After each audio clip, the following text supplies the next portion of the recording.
All right. Hello, everyone. Thank you so much for dialing in. And hello, Nicole. How's it going today? Oh, hey, it's better now hanging out with you and the whole Amazing. community of Ivy.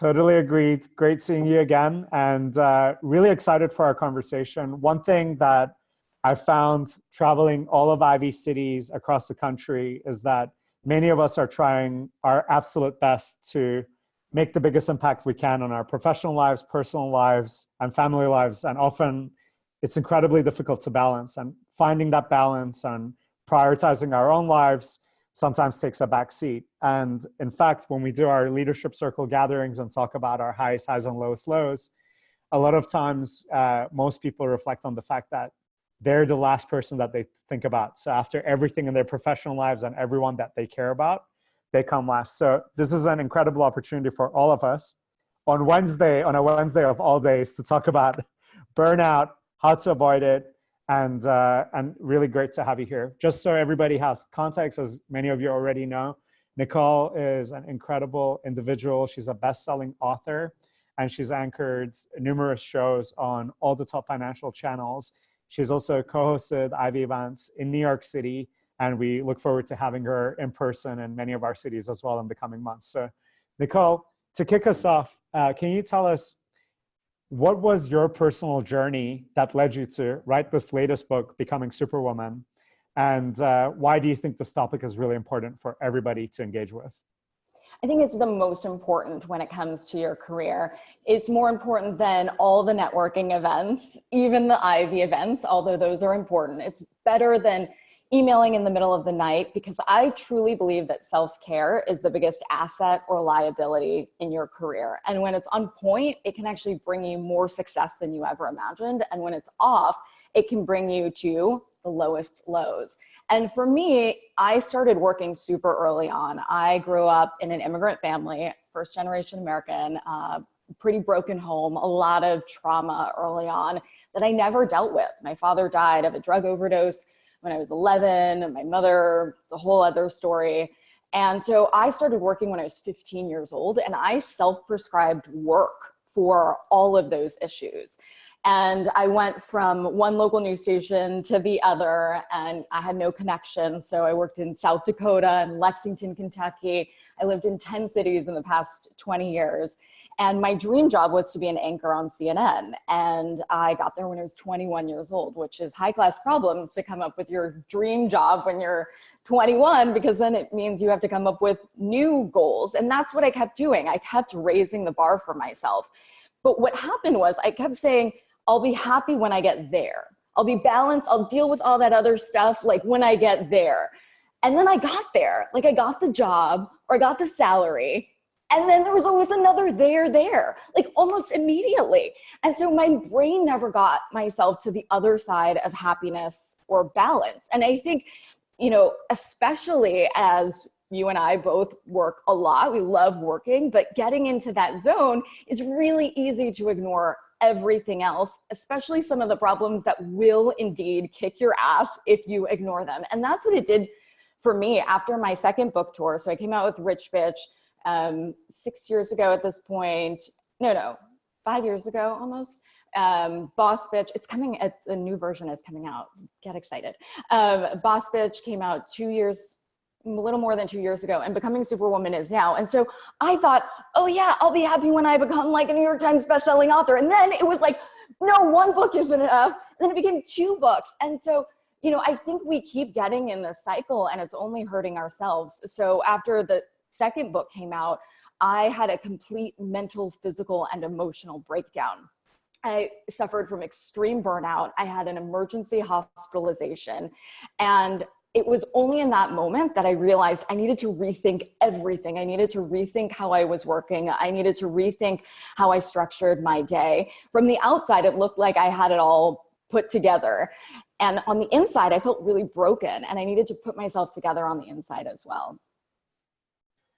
Wow. I mean, first of all, your story and what that specific phrase you had, work was what you prescribed yourself as a way to get out of, the kind of the more suboptimal parts of your life. I can totally relate with that, right? You find a passion, you go for it. But it seems like, on paper, everything looked like it was getting better and better, yet it resulted in this, you said, emergency hospitalization. So I guess my question based on this is, is there a way to avoid this? How has it been going, since you've written this book or started to think about it? Have you been able to manage better? And then what are the key lessons we can learn as the Ivy community to avoid falling onto the kind of the trap of like overworking yourself to the point where it's actually detrimental to your work and the rest of your life? Yeah, it can be that liability. I think we get in this zone as well of trying to be all things to all people. And when you try to be all things to all people, you're nothing to yourself. And therein lies the problem. And so the reason I titled this book, Becoming Superwoman, you can see from this is one of the very first, only the Ivy community is seeing it, copies that I just got in the mail. And there's a space between super and woman, and that space is really intentional. So it's killing the idea of superwoman or superman, the character who has to like be a hero for everyone else and do all the things all the time, and just becoming like a super woman or superman or super person, a super friend. And that space is so important because it allows for you, the woman, the man, the person behind everything we have pulling at us all the time, all of the demands, all of the choices that we have to spend our time on. And so I think putting your oxygen mask on first before helping others is not something they say on the plane just to buy time before takeoff. It's totally true. You cannot be of service or of help to anyone else, career or personally, if you don't help yourself first. And so for me, I went on this journey of trying to hack happiness and hack balance vis-a-vis your career. And I was like, I don't know any of this woo-woo stuff. Like, I don't know about meditation. This all sounds hippy-dippy. And so I tried everything out. I went to every retreat. I went to every healer on the planet. I went to every class. And I took skills-based classes that I wish we learned in school. It's the most valuable thing that has actually affected my career more than anything I learned. I was a valedictorian of my college. And I don't say that to brag. I was also valedictorian of my high school, but I didn't learn any of this stuff. And so for a long time, we've known each other for a while. And I would say personal finance or financial literacy would be the number one thing. If I were in charge of the world, I would put in schools. It would be so much more important to learn how to do a budget or taxes or business plan, right? Than geometry or dissecting a frog or whatever. And if I could figure that language out, because as you know, money and business is a language just like anything else. We just don't have a Rosetta Stone for that language. Then anyone can do it. I mean, I wasn't dealt an amazing hand. I played it the best I could. And as you know, from immigrant families, all I knew about money was cash. If you don't have cash, you're not buying it. Forget about stocks and bonds and other stuff. My boyfriend in high school said he wanted to be a hedge fund manager, and I thought he wanted to be in gardening. So I was super, super clueless. But then I came up with my own online classes, and I tried to do something about it, and I tried to fill that void. But now, if I were in charge of the world, I would put skills-based classes that help you with emotional regulation, that help you with mindfulness, that help you with interpersonal effectiveness, that help you figure out your schedule. We're just expected in the workplace to know how to do that, to know how to pause before writing that nasty email, which, we've all been there. And so you will never regret a pause, I believe, or a workout, by the way. But we just don't learn this stuff. And so for me, when I went on this journey, it was so simple. The stuff that I learned was so simple, but it was not easy at all because it was foreign to me. And it was like this language that I needed to understand. And I needed to understand that meditation was something that I could do. I just needed to figure out a way that worked for me. So meditation, we talked about this last time you and I had a walking meeting across the High Line, was that meditation for me is doing a repetitive thing at a random class. So I'll take a latte art making class or archery or tomahawk throwing or all the cool, initiatives that you guys have. And all the invitations are basically my form of meditation, because if you're doing something repetitively, then you're focusing on that thing. So I didn't need to be in a studio or on an app. And if that's your thing, great. I just needed to find exactly what worked for me. And that paid most dividends in my career. I found that when I was more intentional with my time and I actually worked less, I did so much more. But we hear this all the time, work less and do more. It's Okay. And then how do you do that actually? It's the same thing with like negotiating. Yeah, we get it. Got it. Thank you. I understand that I need to negotiate, but like, how do I do that? So I really like brass tacks, and I like very tangible takeaways, very clear steps. I approach the subject in the same way as I approached a 12-step plan for getting your financial life together in Ritch, a 12-step plan for getting your career together in Boss Bitch. I wanted like actionable things that I could do, not just like the notion that I could work smarter. I wanted to know exactly how to hack that and how to hack your schedule and productivity in a way that I could actually get that done for myself and ultimately get me farther ahead in my career than I ever imagined, making more money than I ever imagined, actually, by not working as hard and not working as much, but more intentionally. I love that. I'm energized. I've never been so energized to talk about how to avoid burnout. So this is great. So most people would, do all of that to kind of elevate their own lives, but you've done it in a way where you've also gone to the extra mile of actually writing a book about it. So we're extremely fortunate to have you had done that so that we can learn from that book. And then in this little time we have today, I want to be ambitious and I want to really try to get through the 12 steps together as much as we can, right? So not going to interrupt you too much, but it would be amazing for all of us, I think, to just get a comprehensive view of what you found to be the key 12 tangible, practical steps that we can all follow. And then from there, I'll ask you a couple questions, and then we'll open it up to all the Ivy members who've got questions as well. So what's the very first step? Okay, so the first step in any 12-step plan is admitting you have a problem. Like, do you have problems, Barry? Yes. Big time. Big time. Like, I have many problems. I have more issues than Vogue, or more issues on whatever is on my dress right now. And so the first step is actually confronting that and looking that problem in the eye. And when you do that, and when you put a name on it and a label, I know, yes, we're more than labels, of course, but it takes away some of its power that it has over you. And then it's really about changing your problems and making them your biggest superpowers. So you could say something like, I'm a pessimist, and so that's a problem. Or you could use the exact same thing and you could say, I'm realistic and I'm prepared in a crisis. It's the same feeling. It's just how your perspective is on it. Stress is actually also neutral. It's how you use it.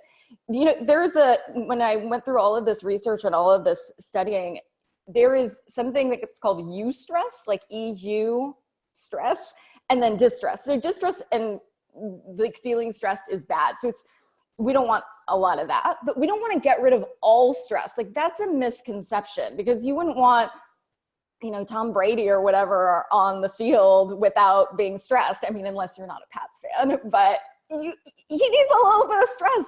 And so that's really good. So it's really how you use them. Any superpower can be used for good or evil. Love it. So recognize that you have a problem, figure out what those are, and then find how to reframe them to be strengths. Step number one? Step number one, okay, yes. Excellent. What's the next step? The next step is putting a ring on it. So I don't know if I showed you this last time I saw you, but this is my right hand. I literally put a ring on it. This is my right-handed wedding ring. Try saying that 10 times fast. I walked into the jewelry store. This is not a joke. And I looked at the wedding section. And I was like, can I look at that one? And the lady was like, oh yeah, a lot of women come in and they figure out what they like. And then they have, their friends like tell the guy secretly so they can get that ring. And I just listened to her and I was like, I'll take that one. And she was like, oh, madam, I'm so sorry. And I was like, yep, you can put that on my credit card, sister. And that's it. Like, I literally figured out how to put a ring on myself, literally, and then figuratively how to really get down with being by myself. I mean, I love all 4-letter words, as you know, and self is my favorite one. And I really needed to come up with the idea that selfish is not a bad thing. We hear this all the time. Selfish is like a criticism, right? But being selfless is a compliment. That is fucking crazy. You know what the definition of selfish is? It's taking care of yourself. That is awesome. That's not a criticism. That's a very positive thing. Let me do a really quick exercise with you. What are the top 5 things you value? Oh, now I already put this in a way that I'm leading you toward where I want to go, but what are the top 5 things you value? Making sure that I use the time and skills and abilities that I have to make the biggest possible impact. After that, I want to make sure that I get the best experience out of out of being alive, and doing that through my impact is important.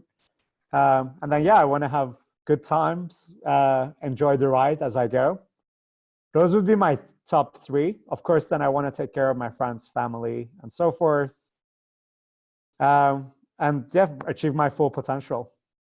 Yeah, and if you ask 100 people in Times Square what the top 5 things they value, they'll value their house, their job, their kids, and they're not on the list. It's very rare that you see myself on the list. And in fact, I actually didn't ever think to put myself on the list until after I went through this. After I went through this process to finally say, I am only with myself till death do you part. Like, you're not with anybody else, like from the beginning until the end. So it's really important to not just love yourself, but know yourself more in order to put yourself first. Okay, I love that. And the ring is such a great tangible reminder of that on your right hand every day. And then also this new tattoo that I got that says Superwoman. Can you see it? Love it. With the space? With nice. Hello. Very nice. Awesome. All right. 3rd one. Have your cake and eat it too. So how many times do we hear, like, you can't have your cake and eat it? Let's do something really quick. Let's say we had a cake, which we could do the next time we hang out. I love cake. Who doesn't love cake? So you have your cake and you eat your cake. There's nothing weird about that, right? But you can't actually eat it and then have it. Like, this whole idiom is so wrong unless you barf, which is gross. Like, you can't eat your cake and then have it, but you can have it and eat it, which also means you can have it all. But you have to decide what having it all means. So often we just feel so frazzled and we feel like we're off balance and we feel like we don't have it all, comparing ourselves to other people. But we don't even have the definition of what it all means. How can you hold yourself accountable to that if you haven't stopped to define that for yourself? So I believe you can have it all if you define what having it all means. You write the rules, so you're destined to win the game.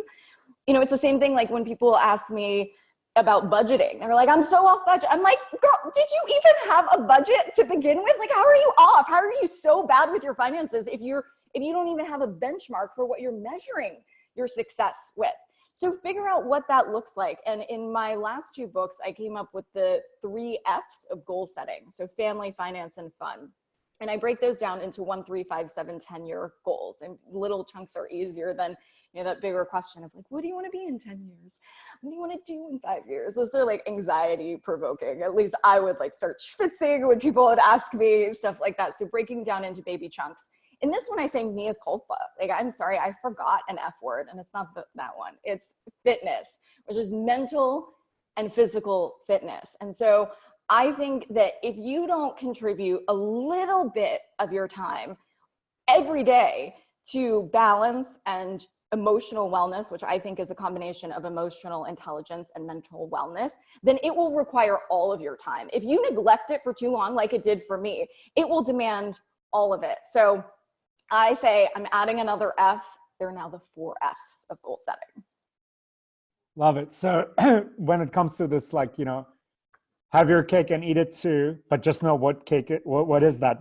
You have to define it, and then you have to have that balance on the planning. I love that. So, well, you can do it all. You can't do it all, but you can have it all. Remember, we're human beings, not human doings. You can't do all the things, but you can have them if you define what that means. Love that.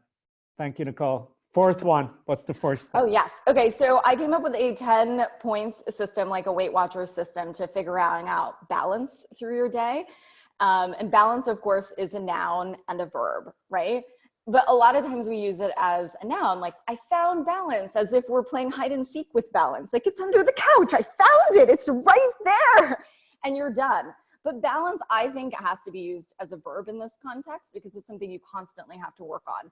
So I came up with a point system because I was so tired of hearing like this work-life balance thing. Like I thought if I hear this one more time, I'm gonna scream. This lady justice idea that there has to be 50-50 of your work life and your personal life. It's like, hold on. First of all, a lot of times work is fun and fun is work and vice versa. So it's very mushy there. And second of all, being a superwoman or superman, you probably have more than 2 things you're balancing. You might have a side hustle. You might have a new romance. You might have all sorts of other things. So what do you say? I'm putting 37% to my side hustle and 14% to like my new boo? No.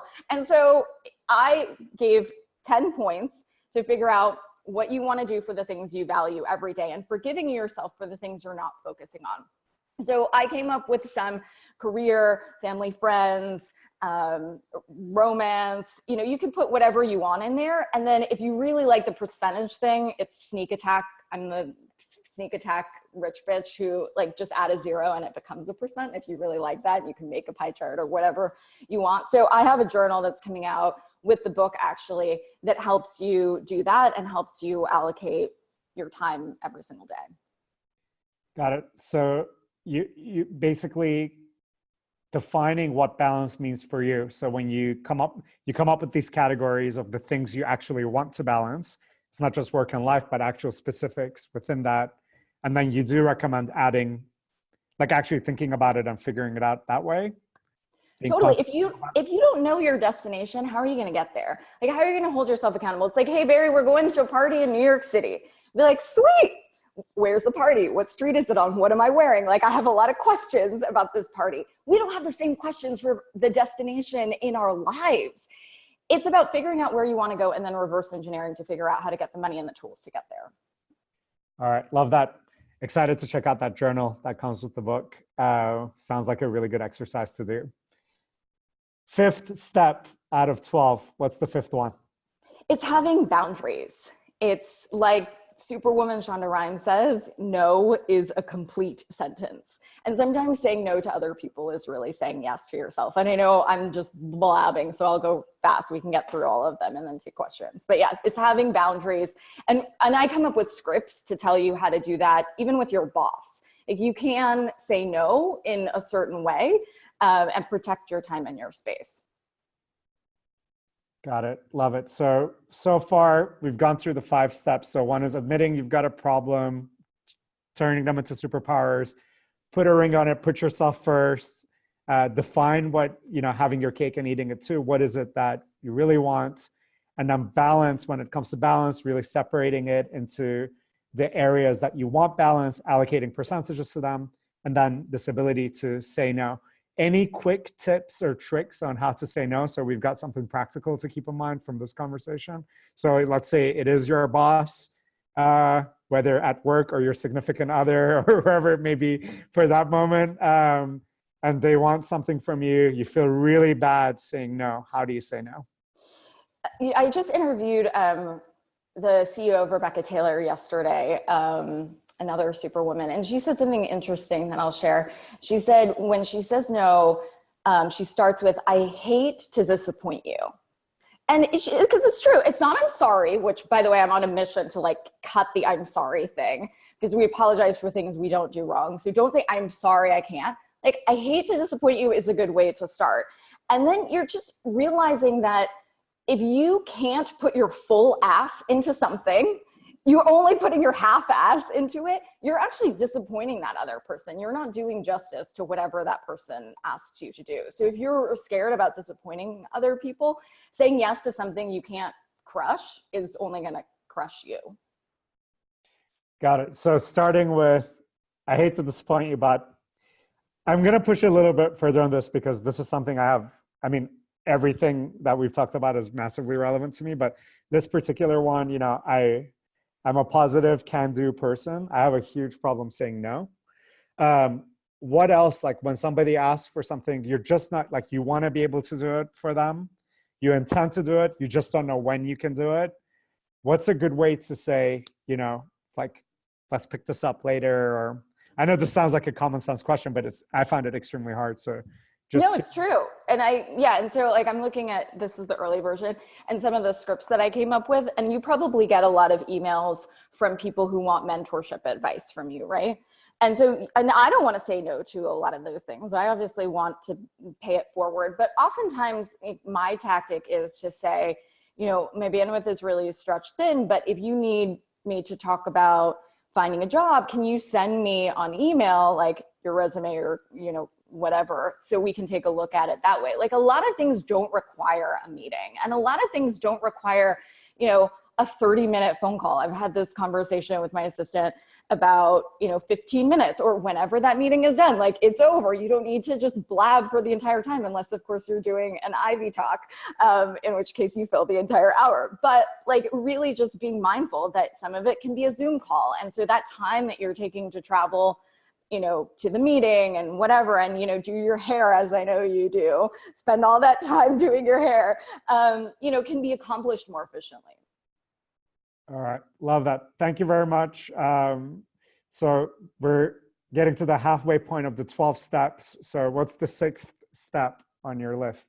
Hacking productivity. And it's really coming up with a clear schedule of what you're doing with your day. And my suggestion is to not have that include your phone in the very beginning of it and the very end of it. You know, for so long, I would have my phone next to my bed and I would look at it the first thing in the morning. And you know, what ends up happening is that you're letting somebody else or all these emails that are happening hijack your day. You're not planning your day. All of a sudden you're like in rabbit holes and you're like firefighting and you're troubleshooting. And then you're like, wait, hold on. What was I going to accomplish for the day? You don't even get that moment.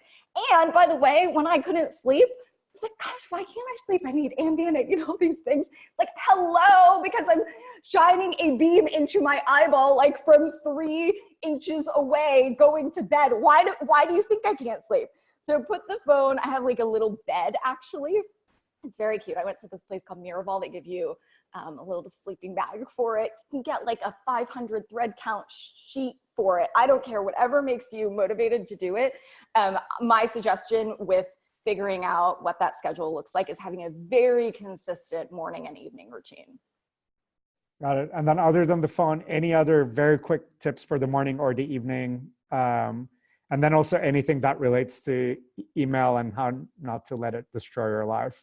Yeah, so coming up with, I came up with different 30-minute chunks to check email. And when you do that, you are so much more efficient in just hammering out what needs to be done and sorting through the priorities. You also train people to respond to you in a certain way. So if you're responding like very quickly all the time, people expect Barry's going to respond in 4 seconds, you know, or he's dead. But if you don't and you take some time, like you will train people with how to value your time. They will value your time, but only if you value it first. And so I think aside from setting aside chunks, starting the day with gratitude is what all studies have shown contribute to happiness and balance. And so starting with thank you notes to people, listing 3 things you're grateful for the day, 3 things that will make today great, sets you up in the right headspace to do that. I love that. So start the day with gratitude, and then the 30-minute thing for emails. How many 30-minute email periods do you have in your day?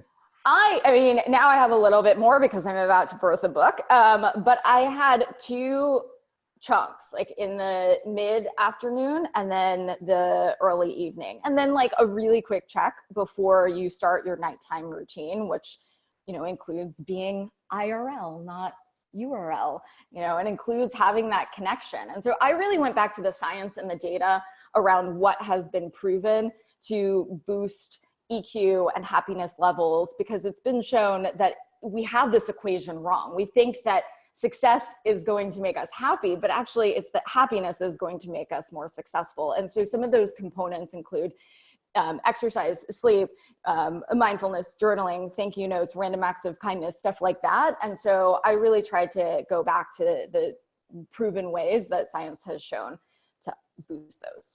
Got it. Love it. If you ever like, you want me to just really fast, like all the cliff notes of this, right?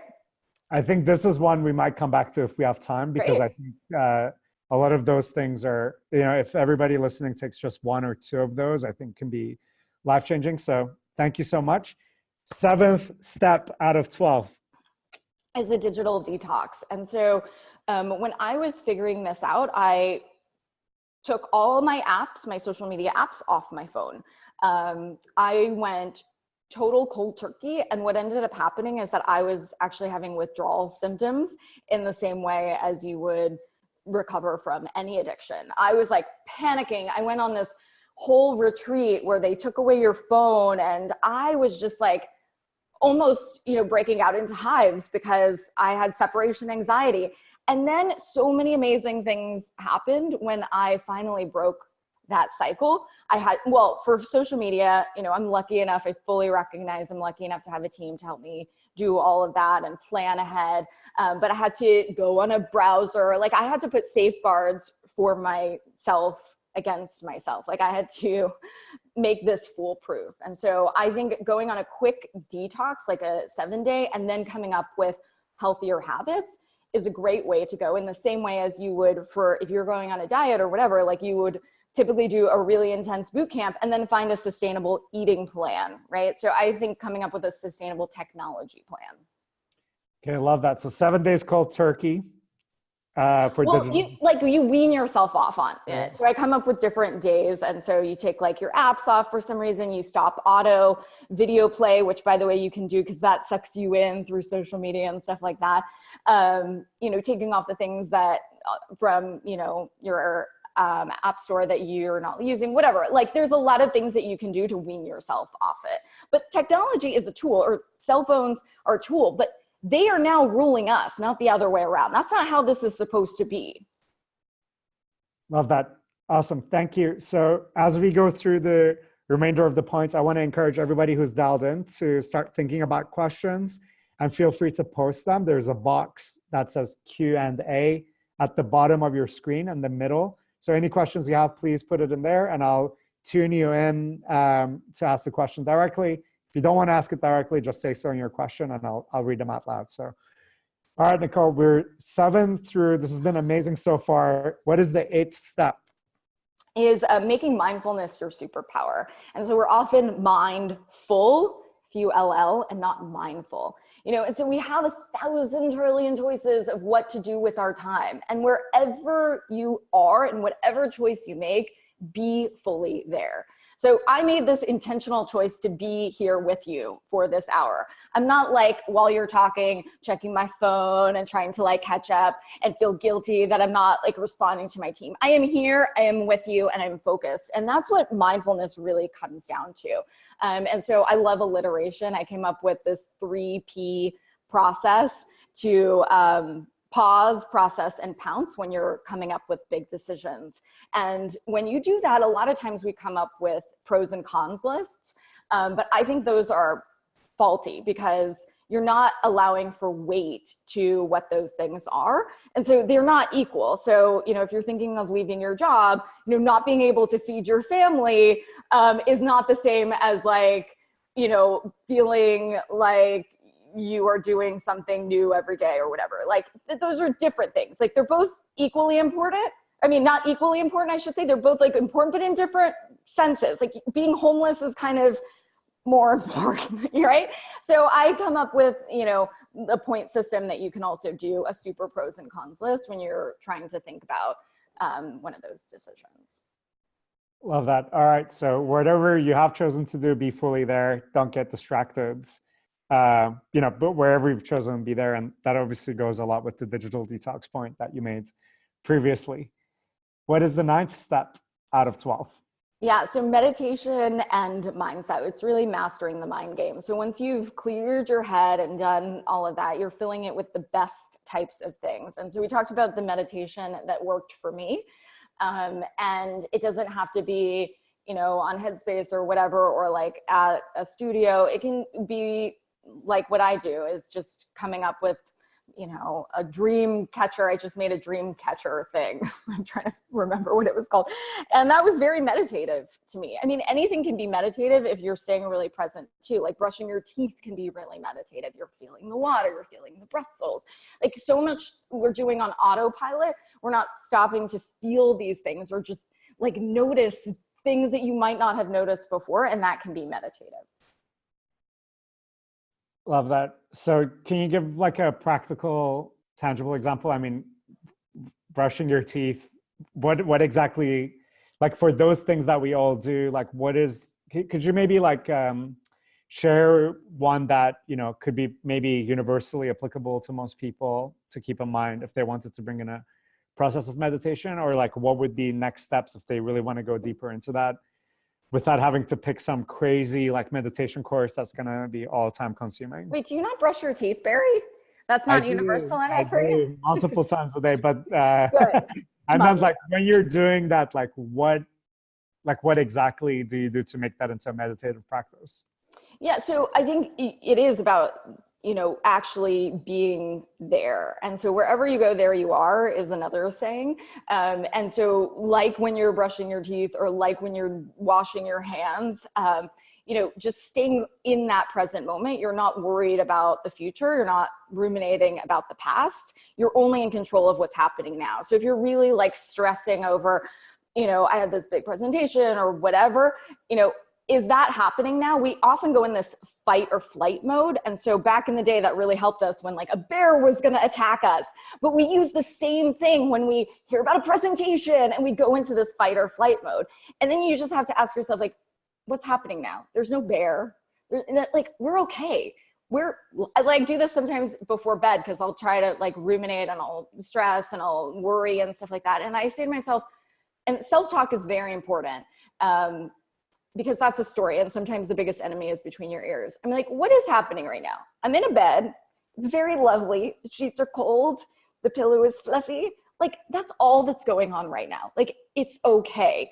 And so I think having that meditative moment in the basic things that you're doing. So like, if you're not brushing your teeth, I don't know, whatever.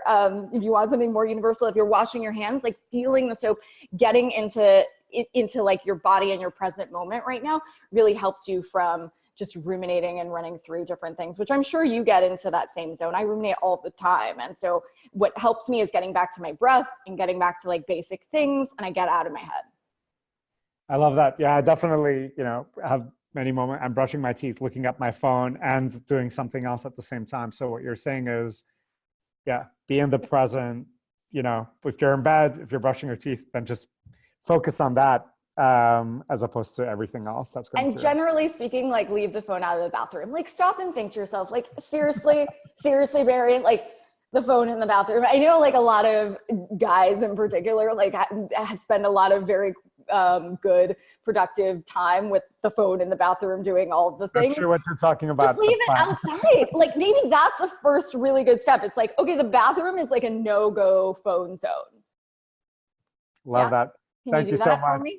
Yes, I'm going to do that for you. Okay, thank you. Great advice. Thank you so much. All right. We're on our, I think, 9th point. We're on our 10th point. 10th point. All right. Time is really flying. This has been incredibly, like, very, very tangible learning. So I really appreciate it. Got a bunch of audience questions too. Awesome. What is the 10th step? We can, I'd love to get to them. So the 10th step is find your tribe and love them hard. And so it's coming up with your own personal C-suite. You know, you're obviously the CEO of your own life, whether you're a CEO like you know, at work or not. And so coming up with people that you surround yourself with as different C-suite members is really important. And then figuring out how to get the toxic people out in a good way. Do some like cleaning. And when you talk about tribe, obviously like that feels like a lot of people, but you mean also like the people probably closest to you? Yeah, and so it's who you have in that C-suite. You know, for a lot of executives, I've heard, you know, a therapist, a psychic, like all these intuitives, Steve Jobs, Oprah, you know, have talked a lot about having those people as their advisors. And so I think it can be from that to obviously, you know, your partner, to your friends. I mean, for me, my friends are my family. And so that's really important to me. But for a long time, I had a lot of people that were sucking my energy, and you know, I felt a sense of obligation to have them in my lives, but they weren't serving my greater good. And so, you know, ultimately I needed to kick them out of the tribe. Well, that, I mean, the kind of visual of like thinking of, okay, but who is on your board of directors? Like who is your C-suite? You know, there's, you know, does a parent make it there? Does a sibling? Does a friend? Does a mentor? Does a business partner? I love that concept. I think that's very, very tangible. And I think for all of us to really think about, really like who is the person that's influencing you the most in these decisions or in your hard times or in your good times. So love that. Thank you, Nicole. 11th step out of 12. So it's checking in with yourself. And so as you're going through this 12-step plan or whatever you can do, sort of choose your own adventure with troubleshooting where you need, it's really important to keep checking in with yourself. So burnout, the WHO, World Health Organization, just named this a condition. And so this is obviously a really timely, zeitgeisty topic right now. And so there's a difference between burnout, depression, anxiety. That's why the first step was really important to figure out exactly what that is. So one of the main things to know if you're burnt out or if you just need like a little time to peace out is you come back from vacation. If you're still feeling drained and unmotivated, then you could be experiencing burnout. Depression is obviously something totally different, and that needs a whole other set of care. But I think that when you check in with yourself and ask yourself, like, do I need a mental health day, and how to ask for a mental health day. So I go through, ways to do that with your boss too. And, this is I don't know how many folks are on the IB team, but I don't know how you deal with necessarily people saying, hey, I'm going to take a mental health day or I'm going to take off. There was a famous case of one of the CEOs who wrote back to an employee, I think Madeline Parker, and it went viral because he sent it out to the entire company.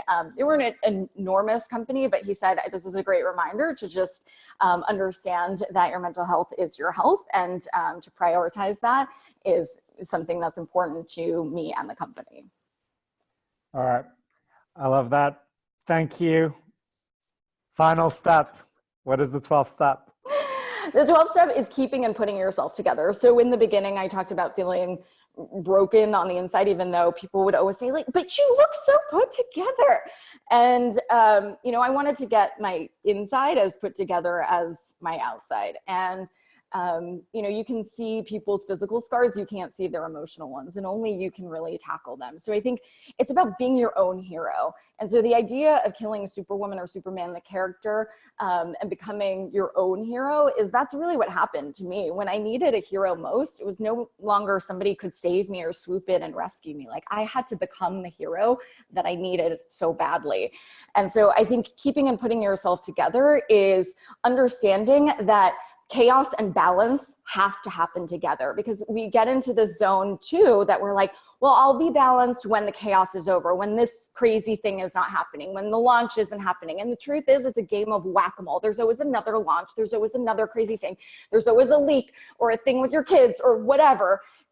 They have to coexist. It can't be balance or chaos. They have to be together. In fact, without one in the duality, neither exist. And so, it's really coming to terms with that for the long run, and having to keep that in a sustainable pace. My book was supposed to come out in March, actually, and I wrote an epilogue about this. And I felt like I was on the verge of relapsing, and I felt like I had done all of this work, and I kind of got cocky. And so I slacked a little bit, and I just felt so overwhelmed again. And I told my publisher, like, I'm going to push this out to September, which actually, now I'm writing a lot more macro tailwinds than I would have. But for my own health, like, I pieced out, I read my book. So crazy. Like, I literally read every step, and it felt like I was reading it for the first time. I'm like, who wrote this? It's pretty good. And so I am a lifelong reader of this. I know there's like some Hair Club for Men commercial where it said, like, I'm not only the CEO or the founder, but I'm also a member, right? Like, I am the writer, but I'm also a reader. If anyone tells you they're an expert in balance or whatever, like, go the other way. Nobody has it figured out. And for me, it's a constant journey. I haven't found like this Shangri-La. And so I think it's something you work on every single day. I love it. This was amazing, Nicole. I wrote a ton of notes. I have a lot of questions. I'm going to keep them to myself for now. I'm going to dive into the audience questions. So the first question was from Ricardo. So Ricardo, if you'd like to unmute yourself and ask your question directly, please. Can you hear me? Hi. Yeah, hi. So it's really how to teach our children these 12 steps, and you know that happiness is more important than accumulating material possessions. Yeah, I think that's a great point, because your kids model whatever you're doing.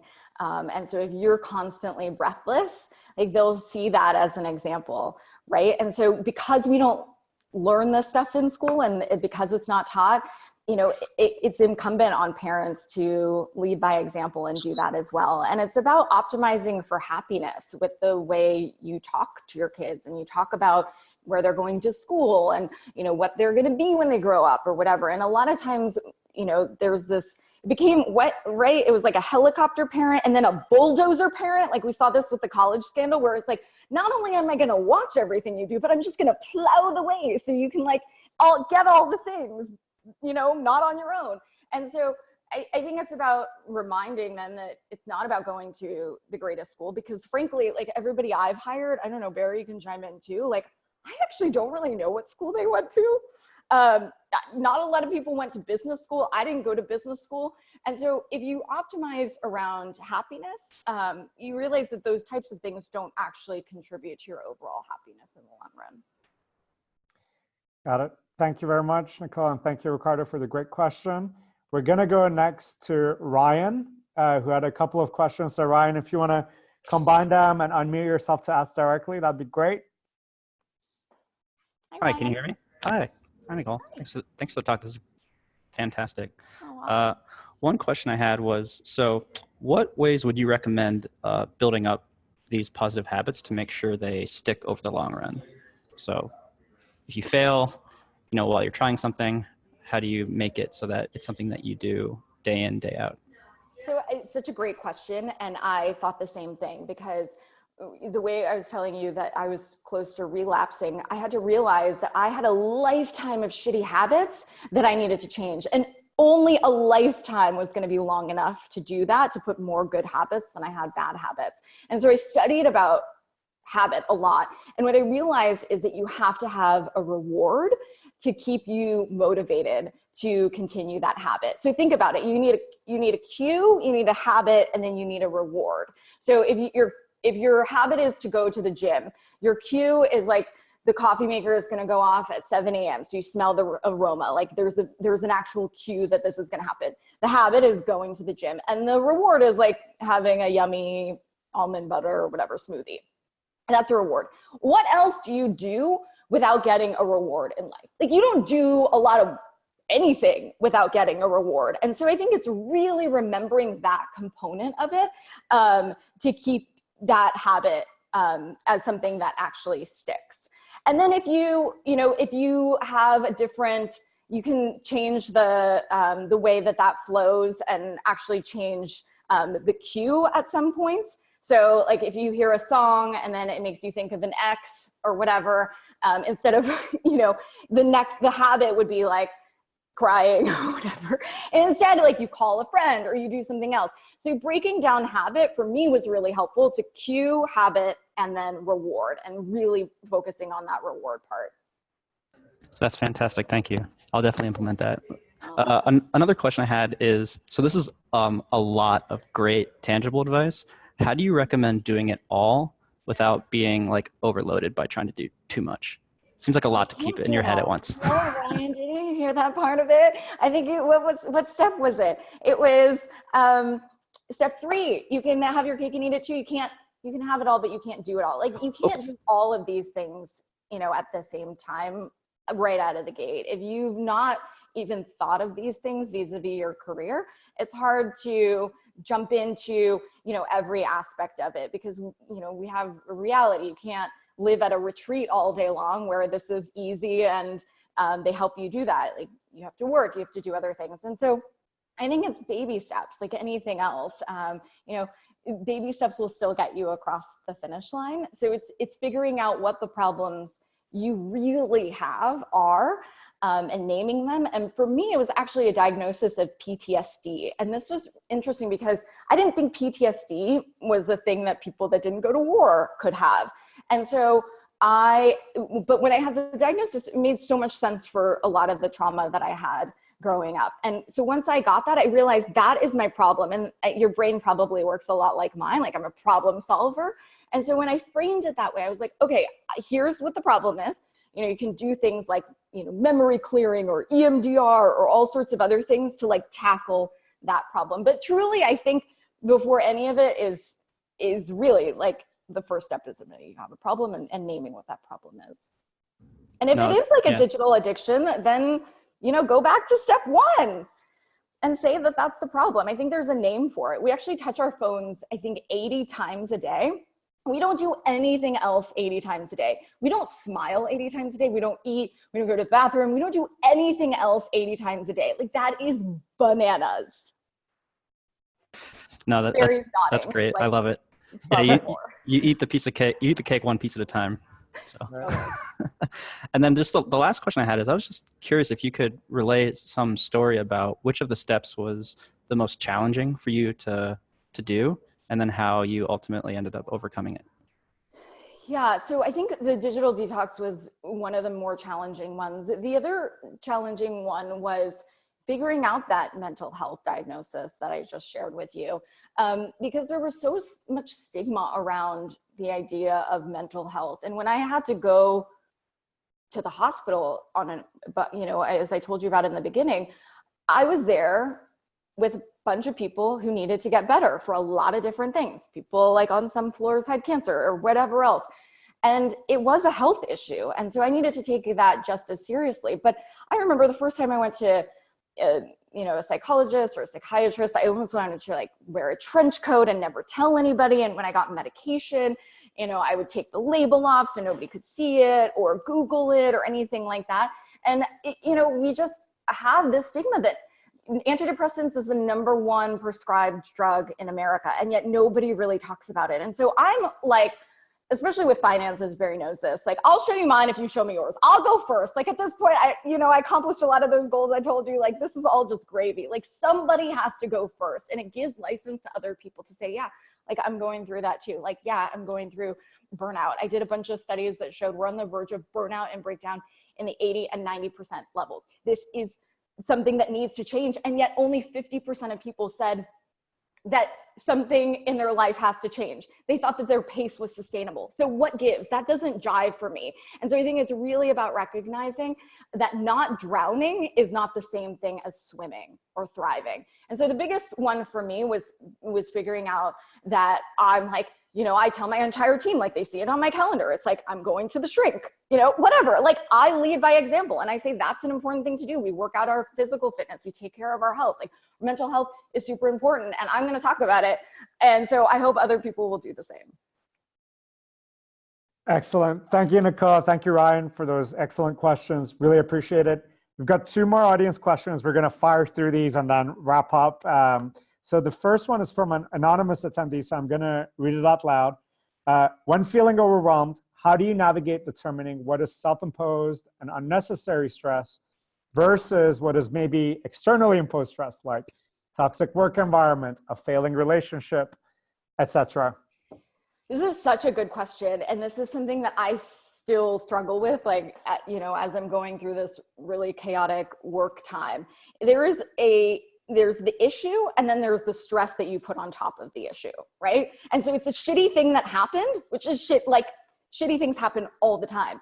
But then that extra distress is what needs to really be tackled. And the best way I've done that is writing the facts out. So this is it's a tactic that they teach you in DBT, which really helped me, which is dialectical behavioral therapy. And you literally like write out the story. So whatever is distressing you, you write the whole thing. Like, you know, somebody else got a promotion, my boss hates me, like, you know, I'm gonna die alone, like I'm gonna be broken home. It's like whatever the story is, we all have like our own meshigas, like our own story that we tell each other. I'm laughing because, you know, I think the first time Barry and I met, I talked in Yiddish to him. So there's just not a good other word for it. But yes, we all have like this, whether it's a tape, I think it's an MP3 player, whatever that story is, those are not the facts. And so what you do after you write down everything that you said, you cross out everything that's editorializing, you know, everything but the facts. And the fact is, like, the other person at work got a promotion. That is the fact. You're not dying alone. Like, the world is not ending, all of these types of things. And so that was a super important tactic for me to get beyond that extra distress that I was putting on the stress. And I also have this story in the book that I talk about my hairdresser. Actually, I came in and I was so flustered about something that I had said on the air. And I just like went in this whole diatribe about it. And I was like, I'm the worst. I'm so stupid. I hate myself. I can't believe I did that. Blah, blah, blah. And he like put the scissors next to my head. And when, by the way, with my hair, very important, like he had all the power. He was like, stop talking about my friend like that. And I said, what? Which friend? What are you talking about? And he said, you are my friend. You would never let anyone talk about me like that, right? Why are you talking about my friend? You are my friend. Why are you talking about yourself like that? And that's true. I mean, if your friend lost a deal or didn't get a promotion, what would you say? You're so stupid. You're the worst. You're going to die alone. You're gonna, like, your career is over. No, like you would never say that. And so why do we say that to ourselves? And that's whatever the step was, step 2 of putting a ring on it and realizing that you are your own best friend. And so you should stop hating on, like, I had to kill that mean girl inside my head because she was vicious. Awesome. Thank you, Nicole. Especially what you said about writing it down. I think that's very powerful because otherwise it's these like free floating thoughts, and that can really help you navigate like, okay, what's real, what's not real, internal, external. And then being kind to yourself. I also heard a good tip for that is on the, as your phone background, putting a photo of yourself as a kid. So that, you know, if you're being really hard on yourself, just remembering that you're being hard on that kid and like, maybe you should take it easier. So thank you for that. Got one last question from Hans. Hans, we've got only 2 minutes, so would love to hear you ask directly. And Nicole, quick fire answer to this if you could. Does it stop automatically? No. Oh, okay. So like, okay, yes. Hi. Okay. Hi, how are you? I'll make this quick. So you talked a lot about mindfulness and introspection, and what came to mind was a quote from the physicist Richard Feynman, which is the first principle is that you must not fool yourself, and also remember you are the easiest one to fool. So my question is, how do we learn to identify when we're fooling ourselves, and conversely, like those who are pretty, you know, introspective already and can see things from a lot of different perspectives, how do we know when to stick to our guns and kind of make our decisions with conviction? Yeah, so it's a great question. I would say 2 things. The first is figuring out how to work on your intuition. And intuition is not something that's innate. It's actually a skill. And so I have different things that you can do to test your intuition. You can do A/B testing. You can do all sorts of things that I don't have time for in the next 1 minute to tell you about. But like Warren Buffett uses his intuition, and that's worked out, I think, pretty good for him. But you can work on that, and you can to actually trust your gut, you can work on that as a skill. The second thing that I would say is think about stoicism. And I don't know if you've read much about stoicism. You know, obviously we know the word stoic. Stoicism really helps you understand that we suffer sometimes more in imagination than in reality. And so it goes back to that same type of thing of like, just the facts, ma'am. You know, really what's happening, like, is all of that other shit that you're telling yourself, like, is that really happening, or is that the story you're telling yourself? So it's about stopping that MP3 or stopping that tape and coming up with a new tape. Awesome. Thank you so much. All right. I was going to Thank say you, something Hans. else. I was Thank so you, excited. That's such a great question. But Go next ahead. time, we'll do this again, maybe. Absolutely. So first of all, Nicole, you were absolutely fantastic. There's so much to think about here. And it sounds like your book will be an incredibly practical, not just like, oh, this is interesting reading, but like a step-by-step reminder. To wrap up, I think I'd love to ask you to share with us, you know, you've been incredibly generous with your time and thoughts today. How can our community best support you? And then just to wrap up, any final words of advice you might have? You've given us so much, but especially when it comes to, it came up in one of your answers, like that sense of guilt, like in every given hour, you could just work a bit more, or you could just do something versus recharging. And in a recent talk we hosted, this topic came up of like sources and uses of energy. And if you want more energy for your work, you're not necessarily going to get that from doing more work. So how can our community best help you? And any last words of wisdom when it comes to finding that balance, like avoiding the guilt and like not thinking of, you know, like self-care as like a cop-out from the hard work that you need to do? Thank you, first of all, for the offer. That's so generous. I'm so grateful. It's the support of you and the entire Ivy community over the years. We met each other at like the 40 under 40 thing, which was awesome. And since then, I am so grateful for all of your support. So, this book means a lot to me. I've called friends and I've said, I've been part of different communities and I've not asked for favors. And this is important to me. And so, another group is like putting up billboards. I was like, the founder got it. I was like, this is really like, this is not about selling books. This is not about vanity. I've been on every talk show on the planet. Like I've been all over. This is really about getting something into the hands of people that I think need it most. And I think we're so much in this lean in culture that we need to lean so far into everything that we're falling over. So my last words of wisdom is just gonna say, like, lean the fuck out. I love it. Strongest close I could imagine. It's such an excellent conversation. Nicole, can't thank you enough. Wish you the very best. Thank you for the inspiration. And I think all of us will be leading slightly better lives as a direct result of this conversation. So thank you for that and see you very soon. Thank you, guys. Take care.